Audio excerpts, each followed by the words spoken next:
नमस्कार साथियों, मैं दीपांकर राज आप सभी का फिर से अपने इस उत्तराखंड कंपटीशन एग्जाम के चैनल पर स्वागत करता हूं और आप सभी को आपकी आने वाली सभी परीक्षाओं के लिए शुभकामनाएं देता हूं। उत्तराखंड कंपटीशन एग्जाम की जो सीरीज मैं ये चला रहा हूं उसमें पिछले वीडियो में मैंने आपको उत्तराखंड का आद्य ऐतिहासिक काल से संबंधित जानकारी दी थी। तो आज मैं उसी सीरीज को आगे बढ़ाते हुए उत्तराखंड के आद्य ऐतिहासिक काल में गढ़वाल क्षेत्र को मैंने चुना है। तो गढ़वाल क्षेत्र से संबंधित आद्य ऐतिहासिक कालीन तथ्यों के बारे में मैं आपको आज जानकारी दूंगा। तो मैं इसकी शुरुआत करता हूं।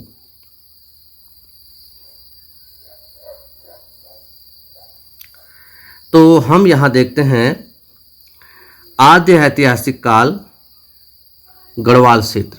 गढ़वाल क्षेत्र में आद्य ऐतिहासिक काल के दौरान क्या क्या परिस्थितियां थी और कैसा परिवेश था, इसके बारे में हम जानेंगे। तो सबसे पहले देखिए, इस काल को आद्य ऐतिहासिक काल के दौरान कई पूर्व नामों से जाना जाता था, जैसे बद्रिकाश्रम क्षेत्र, तपोभूमि, स्वर्ग भूमि। महाभारत और पुराणों में इसको स्वर्ग भूमि भी कहा गया है और इसे स्कंद पुराण में, जो मैंने पिछले वीडियो में बताया था, उसे केदारखंड भी कहा जाता था। स्कंद पुराण में इस क्षेत्र के लिए केदारखंड शब्द प्रयोग किया गया है और कुमाऊं क्षेत्र के लिए मानसखंड। कुमाऊं क्षेत्र के बारे में मैं आपको आने वाले वीडियो में बताऊंगा। देखिए, अब देखिए, आद्य ऐतिहासिक काल में तो इसका नाम से बद्रिकाश्रम क्षेत्र कहा गया, तपोभूमि कहा गया, स्वर्ग भूमि कहा गया जो महाभारत और पुराणों के काल में, और इसे केदारखंड कहा गया। लेकिन अगर हम ऐतिहासिक काल की बात करें तो एक बिंदु यहाँ पर आता है कि 1515 के दौरान, 1515 ईस्वी के आसपास, यहाँ के आसपास के गढ़वाल क्षेत्र के आसपास के 52 गढ़ यानी पहाड़ी किलों को गढ़ कहा जाता था। तो 52 गढ़ों को पवार शासक अजयपाल द्वारा विजित कर लिया गया और उसके बाद एक सशस्त्र राज्य की उसने स्थापना की। और इस क्षेत्र के लिए उसने जब ये 52 गढ़ों को जीत लिया, तब इस क्षेत्र के लिए गढ़वाल नाम प्रयुक्त होने लगा। पॉइंट क्लियर हुआ आपका। 1515 ईस्वी में यहाँ के आसपास के 52 गढ़ों को, जिसे पहाड़ी किलों को 52 गढ़ कहा जाता है, तो 52 गढ़ों को पवार शासक अजयपाल द्वारा विजित कर लेने के कारण इस क्षेत्र के लिए गढ़वाल नाम प्रयुक्त होने लगा। आगे के पॉइंट देखते हैं। कुछ इतिहासकार हैं जैसे हरिराम धस्माना और भजन सिंह और डॉक्टर शिवानंद नौटियाल आदि इतिहासकारों का मत है कि ऋग्वेद में जिस सप्त सिंधु देश का उल्लेख है, यानी ऋग्वेद में जिस सप्त सिंधु देश का उल्लेख है, वह गढ़भूमि गढ़वाल ही है। सप्त सिंधु में एक गढ़भूमि नाम का उल्लेख है, एक सप्त सिंधु देश का उल्लेख है, वह गढ़भूमि गढ़वाल ही है। ये इतिहासकार सप्त सिंधु देश की साम्यता इस गढ़वाल क्षेत्र से स्थापित करते हैं। हरिराम धस्माना, भजन सिंह और डॉक्टर शिवानंद नौटियाल। अगले पॉइंट को देखते हैं।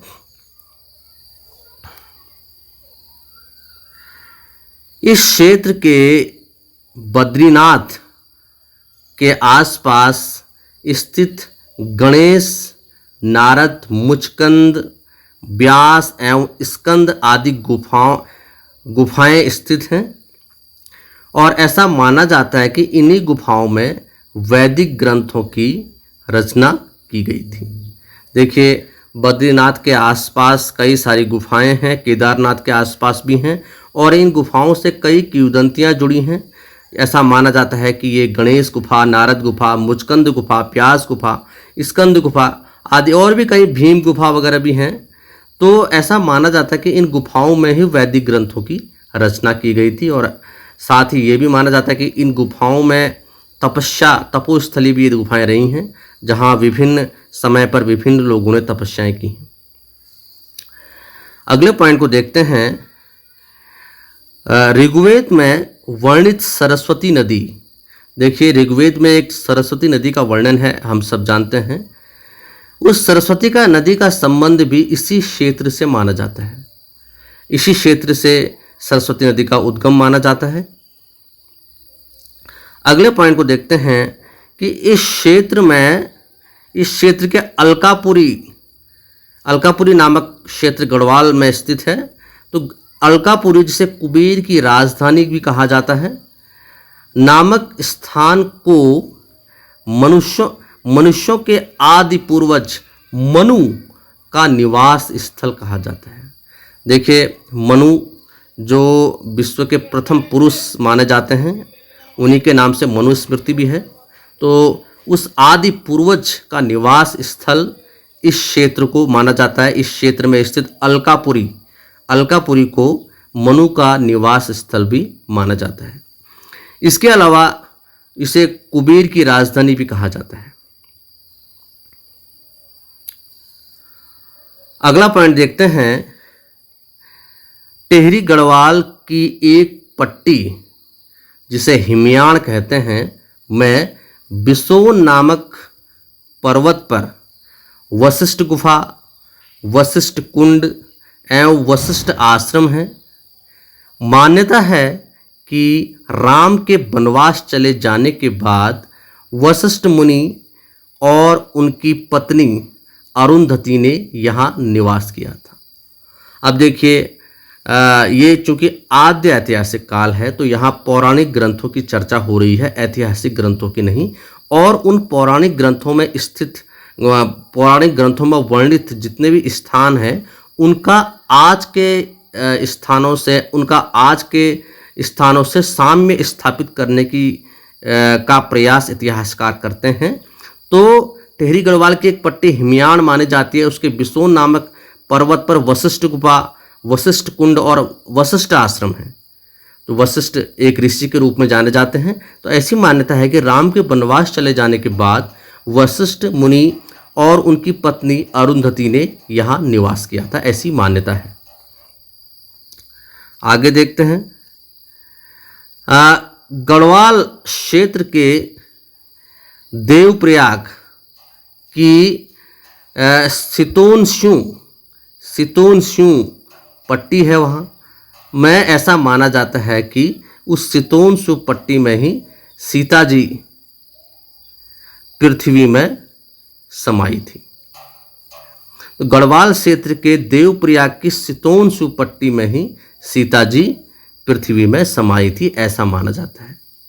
और इसी कारण यहाँ प्रतिवर्ष मनसार में मेला लगता है।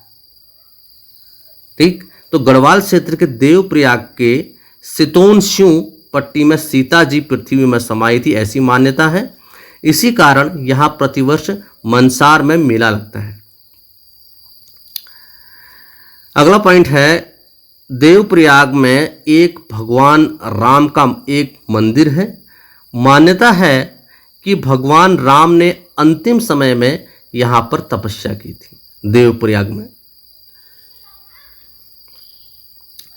अगला पॉइंट है, टेहरी गढ़वाल जिले में लक्ष्मण जी ने जिस स्थान पर तपस्या की थी उसे तपोवन कहा जाता है। ठीक है, टेहरी गढ़वाल नामक जिले में ये तपोवन नामक स्थान स्थित है, जहाँ लक्ष्मण जी ने तपस्या की थी, ऐसी मान्यता है। रामायण कालीन बाणासुर का भी जो राज्य था इसी गढ़वाल क्षेत्र में था, ऐसी मान्यता है। अगला पॉइंट है, महाभारत के वन पर्व में हरिद्वार से केदारनाथ, जिसे भृंगतुंग कहा जाता था, तो महाभारत के वन पर्व में हरिद्वार से केदारनाथ भृंगतुंग तक की यात्रा में पड़ने वाले स्थानों का उल्लेख मिलता है। इस पर्व में बद्रीनाथ की भी चर्चा है। इसी पर्व में लोमस ऋषि के साथ पांडवों के इस क्षेत्र में आने का उल्लेख है। मान्यता है कि कुंती व द्रौपदी सहित पांडव यहीं से स्वर्गलोक को गए थे। देखिए, सभी पॉइंट जो आ रहे हैं वो पौराणिक काल के हैं, इसलिए प्रमाणिक नहीं है, लेकिन आज के संदर्भ में इनमें वर्णित स्थानों की साम्यता आज के स्थानों से की जाती है। तो महाभारत के वन पर्वों में हरिद्वार से केदारनाथ तक की यात्रा में जो इस बीच में स्थान पड़ते हैं उनका उल्लेख मिलता है, और इस पर्व में बद्रीनाथ की भी चर्चा है। इसी पर्व में लोमस ऋषि के साथ पांडवों के इस क्षेत्र में आने का उल्लेख है।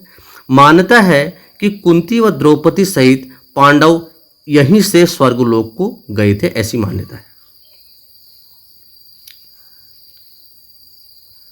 अगला पॉइंट है, महाभारत के वन पर्व के अनुसार उस समय इस क्षेत्र में पुलिंद, जिसकी पुलिंद शब्द आया है यहाँ पर पुलिंद शब्द आया है, जिसकी चर्चा, जिसका साम्य पुलिंद से की जाती है। तो महाभारत के वन पर्व के अनुसार इस समय इस क्षेत्र में पुलिंद या कुलिंद एवं किरात जातियों का आधिपत्य था। पुलिंद राजा सुबाहु की राजधानी श्रीनगर थी। उसने पांडवों की ओर से महाभारत युद्ध में भाग भी लिया था। ठीक है, तो महाभारत के वन पर्व के अनुसार उस समय यानी पौराणिक काल में, आद्य ऐतिहासिक काल में इस क्षेत्र में यानी गढ़वाल क्षेत्र में पुलिंद जिसकी साम्यता कुलिंद राजाओं से की जा रही है, तो पुलिंद एवं किरात जातियों का आधिपत्य था। पुलिंद राजा सुबाहु की राजधानी श्रीनगर थी। उसने पांडवों की ओर से युद्ध में भाग भी लिया था। ठीक है, अब देखते हैं अगला पॉइंट, सुबाहु के बाद राजा विराट का उल्लेख है। ठीक है, जो किरात के जो किरात जाति के पुलिंद राजा सुबाहु हैं, तो सुबाहु के बाद राजा विराट का उल्लेख है, जिसकी राजधानी जौनसार के पास विराटगढ़ी में थी, और इसी की पुत्री से अभिमन्यु का विवाह हुआ था, ऐसी मान्यता है। देखिए, पौराणिक, क्योंकि आद्य ऐतिहासिक काल है इसलिए सारे पॉइंट लगभग पौराणिक आ रहे हैं, तो इनसे संबंधित प्रश्न भी परीक्षा में पूछे जा सकते हैं, और इनकी साम्यता आज के ऐतिहासिक तथ्यों से करते हुए की जाती है, और उसी के आधार पर इतिहास लिखा जाता है। तो इतिहास लिखने में पौराणिक ग्रंथों का भी, पौराणिक साहित्य का भी काफ़ी महत्व रहता है। तो ये पॉइंट है कि सुबाहु के बाद, पुलिंद राजा सुबाहु के बाद राजा विराट का भी उल्लेख है, जिसकी राजधानी जौनसार के पास विराटगढ़ी में थी। इसी की पुत्री से अभिमन्यु का विवाह हुआ था, ऐसी मान्यता है। ठीक है, अब देखते हैं अगले पॉइंट को देखते हैं। प्राचीन काल में इस क्षेत्र में बद्रिकाश्रम और कण्वाश्रम नामक दो प्रसिद्ध विद्यापीठ थे। गढ़वाल क्षेत्र में, इस गढ़वाल क्षेत्र में बद्रिकाश्रम और कण्वाश्रम नामक दो प्रसिद्ध विद्यापीठ थे। इनमें से कण्वाश्रम दुष्यंत और शकुंतला के प्रेम प्रसंग के कारण प्रसिद्ध है। तो ऐसा माना जाता है कि दुष्यंत की मुलाकात कण्वाश्रम में ही शकुंतला से हुई थी। उसके बाद उनके बीच प्रेम प्रसंग हुआ और उन्हीं से फिर आगे दुष्यंत के पुत्र का जन्म शकुंतला की कोख से हुआ भरत के रूप में, और उसी भरत के नाम पर इस हमारे देश का नाम भारतवर्ष पड़ा। तो ऐसा माना जाता है कि इस कण्वा आश्रम में ही दुष्यंत और शकुंतला के बीच प्रेम प्रसंग चला था, और इसी ऐसा माना जाता है कि इसी आश्रम में चक्रवर्ती सम्राट भरत का जन्म हुआ, जो कि दुष्यंत के पुत्र थे। उनका जन्म भरत इसी आश्रम में हुआ, जो बाद में चक्रवर्ती सम्राट बने, जिसके नाम पर हमारे देश का नाम भारतवर्ष पड़ा, ऐसा माना जाता है। ठीक है, अगला पॉइंट है महाकवि कालिदास। आपने सुना है, तो महाकवि कालिदास ने अपने महाकाव्य अभिज्ञान शाकुंतलम की रचना मालिनी नदी के तट पर स्थित इसी कण्वाश्रम में की थी। तो ऐसा माना जाता है कि महाकवि कालिदास ने अपने महाकाव्य अभिज्ञान शाकुंतलम की रचना मालिनी नदी के तट पर स्थित इसी कण्वाश्रम में की थी। वर्तमान में इस स्थान को चौका घाट कहा जाता है। वर्तमान में इस स्थान को चौका घाट कहा जाता है। ठीक है, तो महाकवि कालिदास ने अपने महाकाव्य अभिज्ञान शाकुंतलम की रचना मालिनी नदी के तट पर स्थित इसी कण्वाश्रम में की थी। वर्तमान में इस स्थान को चौका घाट कहा जाता है। अब देखिए, धार्मिक ग्रंथों में कहीं केदार खसमंडले शब्द का प्रयोग हुआ है। तो केदार खसमंडले शब्द का प्रयोग हुआ है। इस शब्द के अनुरूप केदार खंड को खस प्रदेश का पर्यायवाची माना गया है। ठीक है, धार्मिक ग्रंथों में कहीं कहीं केदार खसमंडले शब्द का प्रयोग हुआ है। इस शब्द के अनुरूप केदार खंड को खस प्रदेश का पर्यायवाची माना गया है। विद्वानों के अनुसार प्राचीन काल में गढ़वाल क्षेत्र में खस जाति के लोग बहुत सशक्त और प्रभावी थे, और इसलिए खस मंडले शब्द का भी प्रयोग केदार खंड के लिए मिलता है। तो धार्मिक ग्रंथों में कहीं कहीं केदार खस मंडल, जैसे केदार खंड है तो केदार खस मंडले शब्द का भी प्रयोग हुआ है। और देखिए, केदार खंड को जब खस शब्द से जुड़ जाने के कारण केदार खंड को खस प्रदेश का पर्यायवाची माना गया है। और ऐसा माना जाता है विद्वानों के अनुसार कि प्राचीन काल में गढ़वाल क्षेत्र में खस जाति के लोग बहुत सशक्त और प्रभावी थे, और उन्हीं के नाम पर इसे केदार खस मंडले कहा जाता होगा। अगला पॉइंट है, देखिए, खसों के समय है ये।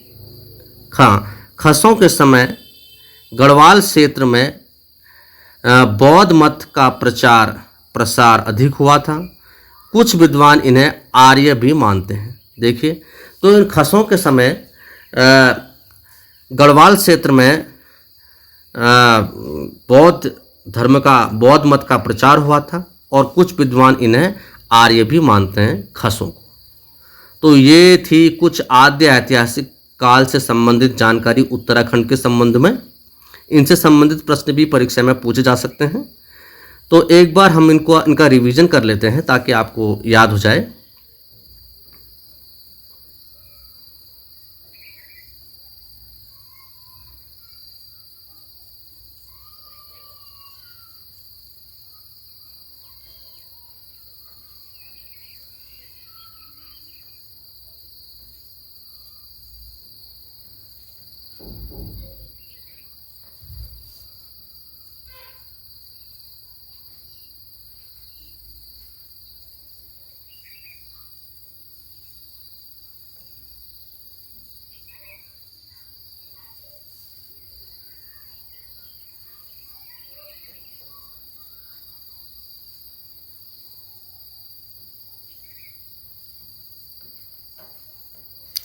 देखिए,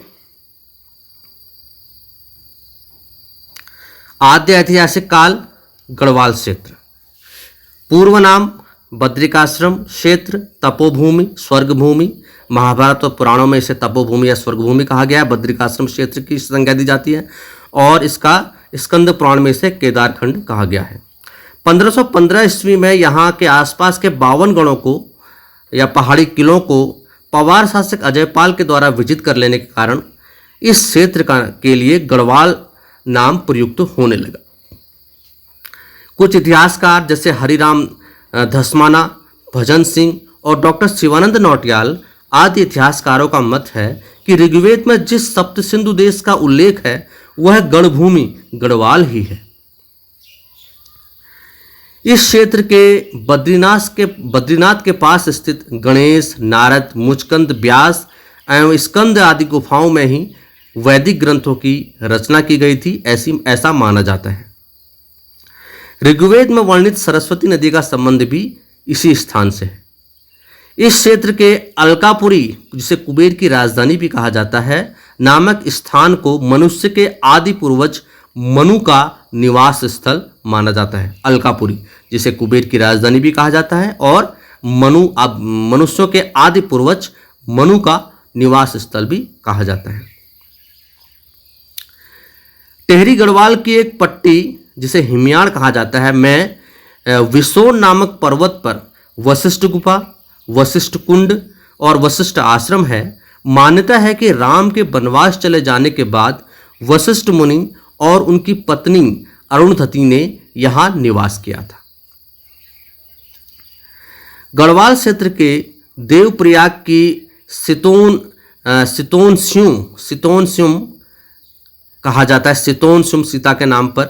तो गढ़वाल क्षेत्र की देवप्रयाग की सितोनस्युम पट्टी में सीता जी पृथ्वी में समाई थी, ऐसा माना जाता है। ऐसी मान्यता है कि इसी स्थान पर सितोनस्युम नामक स्थान पर, जो कि देवप्रयाग में स्थित है, सितोनस्युम पट्टी, इसी पट्टी में सीता जी पृथ्वी में समाई थी। इसी कारण यहाँ प्रतिवर्ष मनसार में मेला लगता है। देवप्रयाग में भगवान राम का एक मंदिर है। मान्यता है कि भगवान राम ने अंतिम समय में यहाँ पर तपस्या की थी। अगला पॉइंट है, टेहरी गढ़वाल जिले में लक्ष्मण जी ने जिस स्थान पर तपस्या की थी उसे तपोवन कहा जाता है।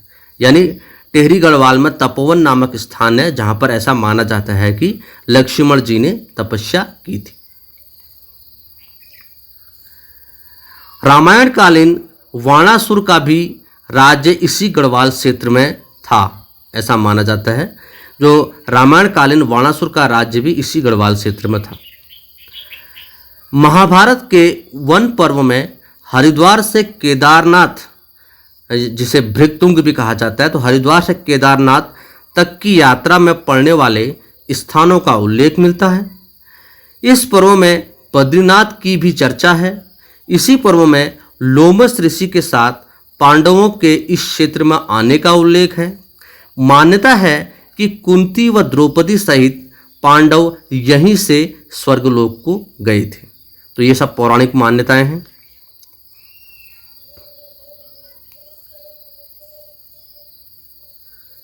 अगला पॉइंट है, महाभारत के वन पर्व के अनुसार उस समय इस क्षेत्र में पुलिंद या जिसकी साम्यता कुनिंद से की जाती है, पुलिंद एवं किरात जातियों का आधिपत्य था। पुलिंद राजा सुबाहु की राजधानी श्रीनगर थी। उसने पांडवों की ओर से महाभारत युद्ध में भाग भी लिया था।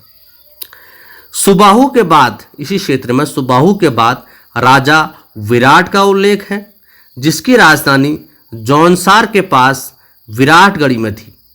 इसी की पुत्री से अभिमन्यु का विवाह हुआ था। ये सभी पौराणिक मान्यताएं हैं।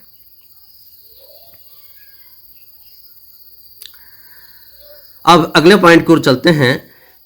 प्राचीन काल में इस क्षेत्र में बद्रिकाश्रम और कण्वाश्रम नामक दो प्रसिद्ध विद्यापीठ थे।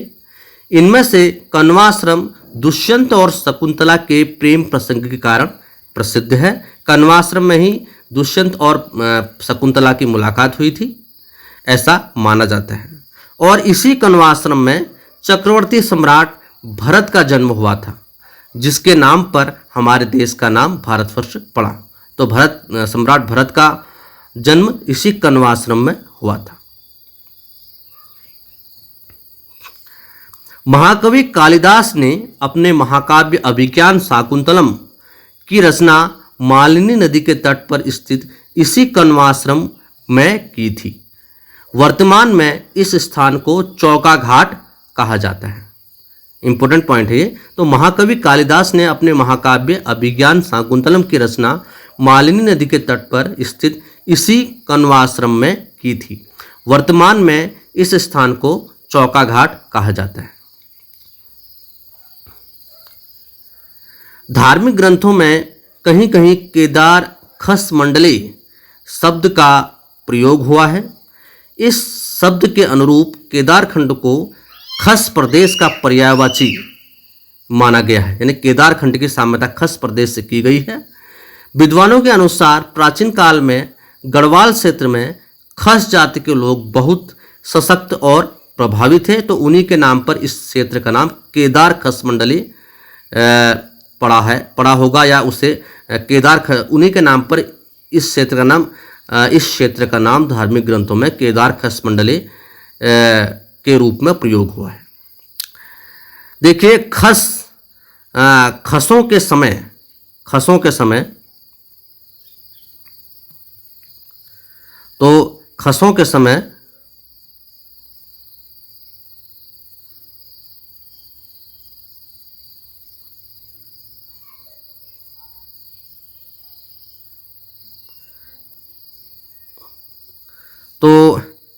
समय खौ ये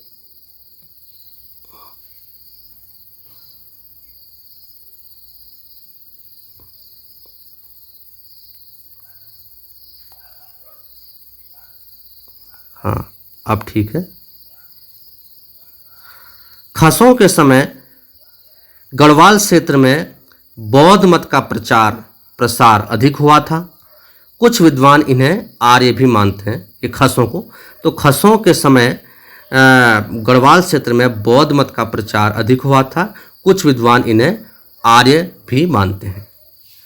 तो ये थी आद्य उत्तराखंड के संबंध में आद्य ऐतिहासिक कालीन जानकारी। मुझे उम्मीद है कि ये वीडियो आपको अच्छा लगेगा और ये आपके लिए परीक्षा के लिए काम आएगा। तो आप इसका अध्ययन कीजिए, और अगर ये वीडियो आपको अच्छा लगता है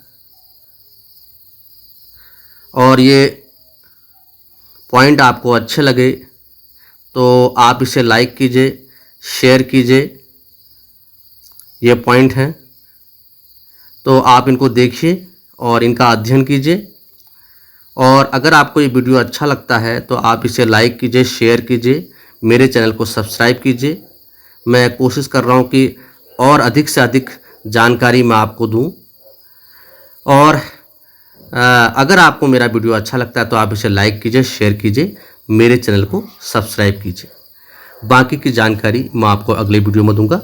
अगले वीडियो में मैं कुमाऊं का आद्य ऐतिहासिक कालीन इतिहास आपको बताऊंगा। उससे संबंधित बिंदुओं की चर्चा हम करेंगे। तो तब तक के लिए आप सभी लोग खुश रहिए। मुलाकात होती है अगले वीडियो में। नमस्कार।